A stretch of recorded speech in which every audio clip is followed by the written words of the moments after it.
আজকে আপনার স্ক্রিনে থাকা ভিডিওতে হেলথফিট ট্যাবলেট দেখতে পাচ্ছেন এবং হেলথফিট ট্যাবলেটের সম্পর্কে আমরা কিছু বিস্তারিত আলোচনা করব এই ভিডিওর মাঝে। হেলথফিট কেন খাবেন এবং হেলথফিট খাওয়ার ফলে কি আপনার কোনো ক্ষতি হবে নাকি আপনি কোনো উপকার পাবেন সে সম্পর্কে আমরা কিছু বিশেষ তথ্য এই ভিডিওর মাঝে দেব। হেলথফিট সাধারণত একটি কথা বলা যায়, গ্রাম অঞ্চলের ডাক্তাররা বেশিরভাগই সাধারণ মানুষকে দিয়ে থাকে। কোনো এমবিবিএস ডাক্তার কিন্তু এটি প্রেসক্রিপশন করে না এবং অন্যজনকে সাজেস্ট করে না কোনো রোগীকে। এবং হেলথফিট একমাত্রই হাতুড়ে ডাক্তার কিংবা পিসি ডাক্তাররা বেশিরভাগই গ্রাম অঞ্চলের লোকদেরকে দিয়ে থাকে এবং এর সম্পর্কে তারা কোনো কিছুই জানে না যে হেলথফিট এর ক্ষতি কি রয়েছে এবং এর উপকার কি রয়েছে, সে কোনোভাবেই কোনো কিছু জানে না। আজকে এই ভিডিওতে আমরা হেলথফিট এর সম্পর্কে কিছু খোলামেলা তথ্য আলোচনা করব। শুরুতে একটি কথা বলে নেই, হেলথফিট আপনার জন্য কি উপকার করতে পারে। হেলথফিট আপনার দুর্বলতাকে সরাতে পারে এবং আপনার যদি কোনো খাওয়ার প্রতি অরুচি থাকে সে রুচিকে বৃদ্ধি করতে পারে। এবং এছাড়াও এই হেলথফিট কিন্তু আপনার শরীরে যদি মোটা হতে চান স্থায়ীভাবে, সে মোটা হওয়াকে সম্ভব করতে পারে এই হেলথফিট ট্যাবলেট। সত্যি কথা বলতে হেলথফিট কিন্তু কোনো কাজেই করে না। আসলেই ডাক্তাররা যেগুলো পিসি ডাক্তার রয়েছে এবং হাতুড়ে ডাক্তার, সেগুলো ব্যবসা করার জন্য আপনাকে এ ধরনের কিছু সাপ্লিমেন্ট দিয়ে থাকে, যা ওরা বলে যে এইগুলো খেলে তাড়াতাড়ি মোটা হবে, স্থায়ীভাবে মোটা হতে পারবে। আসলে সত্যি কথা বলতে মোটা হওয়ার কোনো ওষুধই নেই। এবং আপনি যদি স্থায়ীভাবে মোটা হতে চান তাহলে আমি অবশ্যই বলবো যে আপনি একটি ভালো ডাক্তার দেখান, কোনো এমবিবিএস ডাক্তার দেখান, তারপর সেখান থেকে পরামর্শ নেবেন। যেমন পিসি ডাক্তাররা এইগুলো বিজনেস কিভাবে করে। আপনি যদি এই হেলথফিট সেবন করেন তাহলে কিন্তু আপনি দেখা যাবে যে 4-5 দিনের মধ্যেই দেখবেন আপনার খাওয়ার রুচি দ্বিগুণ ভাবে বেড়ে গেছে। এবং এছাড়াও আপনি লক্ষ্য করতে পারবেন যে আপনি আপনি একটু মোটা হচ্ছেন, তখনই আপনি বুঝতে পারবেন যে এটি তো খুবই ভালো কাজ করে, কিন্তু আসলে ভাই এটি কিন্তু কোনো কাজেরই নাই।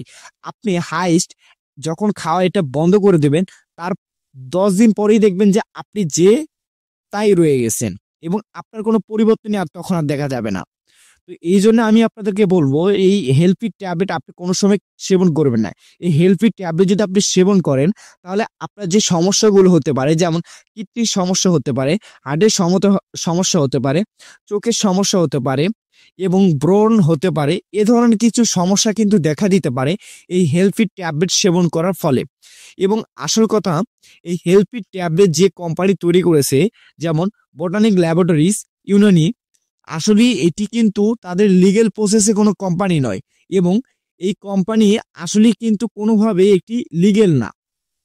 আপনি যদি অবশ্যই একটি লিগ্যাল কোম্পানি ওষুধ সেবন করতে চান, যেমন অবশ্যই আমি আপনাদেরকে বলবো স্কোয়ার আছে, তারপর হচ্ছে ইনচ্যাপ্টার আছে, এসকেপ আছে, এইগুলো কোম্পানি ওষুধ খাবেন, অন্তত ভালো একটি উপকার পাবেন। কিন্তু এই হেলথফিট ট্যাবলেট যদি আপনি সেবন করেন তাহলে কিন্তু আপনি অবশ্যই একটি ক্ষতির মুখেই পড়বেন। পিসি ডাক্তাররা সাধারণত এটি মাত্র 70 থেকে 80 টাকা দিয়ে কিনে থাকে এবং আপনাকে অবশ্যই বিক্রি করে থাকে আপনার কাছে, দেখবেন 300 টাকা, 340 টাকা এবং 150 টাকা এভাবে বিক্রি করে থাকে। তারা কিন্তু আসলে ব্যবসা করার জন্য কিন্তু আপনার কাছে এভাবে দাম চেয়ে থাকে এবং এভাবে আপনার কাছে বিক্রি করে থাকে। সেক্ষেত্রে আমি অবশ্যই আপনাদেরকে বলবো, যারা আমার ইউটিউব চ্যানেল নতুন তারা অবশ্যই চ্যানেলটিকে সাবস্ক্রাইব করবেন এবং আমাদের পাশে থাকার চেষ্টা করবেন। এজন্য আমি একটি কথা আপনাদেরকে বারবার বলি, এবং যে কোনো পিসি ডাক্তারের পরামর্শ আপনি নেবেন না এবং তারা শুধু ব্যবসার ক্ষেত্রে কিন্তু আপনাকে এই ধরনের সাপ্লিমেন্ট দিয়ে থাকবে। আপনি যদি একটি ভালো ফলাফল পেতে চান আপনার দেহের জন্য, আপনার শরীরের জন্য, আপনি স্থায়ীভাবে মোটা হতে চান, আপনার শরীরের গঠন পরিবর্তন করতে চান, তাহলে একটি ভালো একটি এমবিবিএস ডক্টর দেখে আপনি চিকিৎসা নেন এবং এতে কিন্তু আপনি ফায়দাই পাবেন। এবং তারা যে ওষুধগুলো দিয়ে থাকে, তারা কিন্তু যে ওষুধই এমবিবিএস ডাক্তাররা যে ওষুধগুলো দিয়ে থাকে তা কিন্তু তারা সবসময় ভালো ওষুধগুলো দিয়ে থাকে এবং ভালো ওষুধ সবসময় কিন্তু ধীরে কাজ করে, এটা আপনাকে বুঝতে হবে। এবং আপনাকে অবশ্যই একটি জিনিস ফলো করতে হবে, আপনি যেমন পিসি ডাক্তারের কাছে যান তখন কিন্তু বলেন যে ভাই 5 দিনের ভিতরে আমার রুচি করতে হবে, কিন্তু আসলে ভাই 5 দিনের ভিতরে কেমনে রুচি হবে, এটা কি কোনোভাবে সম্ভব? আমি এই জন্য আপনাদেরকে বলি যে আপনারা যে কোনো সাপ্লিমেন্ট খাবেন, যেটা হোক হেলথফিট, যেটা হোক অন্য কিছু ট্যাবলেট, সেটা অবশ্যই আপনি একটি ভালো একটি ডাক্তারের পরামর্শ নিয়ে তারপর সেবন করবেন। এবং একটি হেলথফিটের মূল্য দেখেন 360 টাকা, কিন্তু তারা মাত্র 50 থেকে 60 টাকা দিয়ে হয়তোবা কিনছে। এবং এত টাকা ওরা যদি লাভ করে তাহলে কেমনে কি ভাই, এটা কি আসলেই কষায় তারা? সত্যি বলতে এটা কিন্তু কষায়গিরি। তো সেক্ষেত্রে অবশ্যই আমি আপনাদেরকে বলবো আপনারা যখন এই হেলথ ফিট ট্যাবলেট সেবন করবেন এবং অবশ্যই একটি ডাক্তারের থেকে পরামর্শ নেবেন, তারপরে এই হেলথ ফিট ট্যাবলেটকে আপনি সেবন করতে পারেন। আসসালামু আলাইকুম।